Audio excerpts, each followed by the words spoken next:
বড় পরিবর্তন আসতে যাচ্ছে বাংলাদেশ ক্রিকেট বোর্ডের জাতীয় দলের নির্বাচক প্যানেলে। চলতি মাসেই শেষ হচ্ছে প্রধান নির্বাচক গাজী আশরাফ হোসেন লিপুর মেয়াদ। পাকিস্তান সিরিজে দলের জয়ের পর খেলোয়াড়দের সঙ্গে আবেগঘন বিদায় নিয়েছেন তিনি। তবে তার মেয়াদ শেষ হওয়ার আগেই নতুন প্রধান নির্বাচক ও সহকারী নির্বাচক নিয়োগের প্রক্রিয়া সম্পন্ন করেছে বিসিবি। প্রথমবারের মতো বিসিবি জাতীয় দলের নির্বাচক পদে সরাসরি বিজ্ঞপ্তি দিয়ে আবেদন আহ্বান করেছিল। গত ৮ মার্চ আবেদনের শেষ তারিখ ছিল। সব মিলিয়ে ১৬ জন সাবেক ক্রিকেটার আবেদনও করেছিলেন, তাদের মধ্য থেকে সাক্ষাৎকার নেওয়া হয়।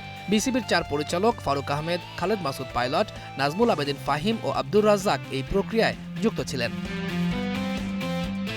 সাক্ষাৎকারের পর প্রধান নির্বাচক হিসেবে নিয়োগ পেয়েছেন সাবেক অধিনায়ক হাবিবুল বাশার সুমন। জাতীয় দলের হয়ে দীর্ঘদিন খেলা এই অভিজ্ঞ ক্রিকেটার আগে সহকারী নির্বাচকের দায়িত্ব পালন করেছেন। ২০১৬ থেকে ২৪ সাল পর্যন্ত তিনি নির্বাচক প্যানেলে ছিলেন এবং বর্তমানে বিসিবির গেম ডেভেলপমেন্ট কমিটির প্রোগ্রাম কোঅর্ডিনেটর হিসেবে কাজ করছেন।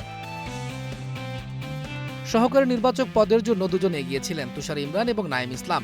বিশ্বস্ত সূত্রের খবর, শেষ পর্যন্ত নাঈম ইসলামকেই চূড়ান্ত করা হয়েছে। দেশের ঘরোয়া ক্রিকেটে সিক্সার নাঈম নামে পরিচিত এই অলরাউন্ডার সম্প্রতি অবসর নিয়েছেন। প্রথম শ্রেণীর ক্রিকেটে তার রানের সংখ্যা ১০,০০০-এরও বেশি। বিসিবি এখনও আনুষ্ঠানিক ঘোষণা না দিলেও সবকিছুই চূড়ান্ত। পাশাপাশি আগে থেকে দায়িত্বে থাকা হাসিবুল হোসেন শান্ত সহকারী নির্বাচক হিসেবে প্যানেলে থাকছেন। ২০২৫ সালের সেপ্টেম্বরে তিনি জাতীয় দলের নির্বাচক প্যানেলে যোগ দিয়েছিলেন এবং বয়সভিত্তিক দল থেকে অভিজ্ঞতা সঞ্চার করেছেন। নতুন এই প্যানেল নিয়ে উৎসাহের মাত্রা বেড়েছে। লিপুর সময়ে দল কিছুটা সাফল্য পেলেও নতুন চক্রে আরও স্থিতিশীল ও পরিকল্পিত নির্বাচনের প্রত্যাশা তৈরি হয়েছে। বিসিবি সূত্র জানিয়েছে, প্রধান নির্বাচক হাবিবুল বাশার সুমনের মাসিক বেতন হবে ৪ লাখ টাকা। সহকারী নির্বাচক নাঈম ইসলাম ও হাসিবুল হোসেন শান্তর বেতন ৩ লাখ টাকা করে নির্ধারিত হতে পারে। তৌহিদুল ইসলাম, স্টার নিউজ।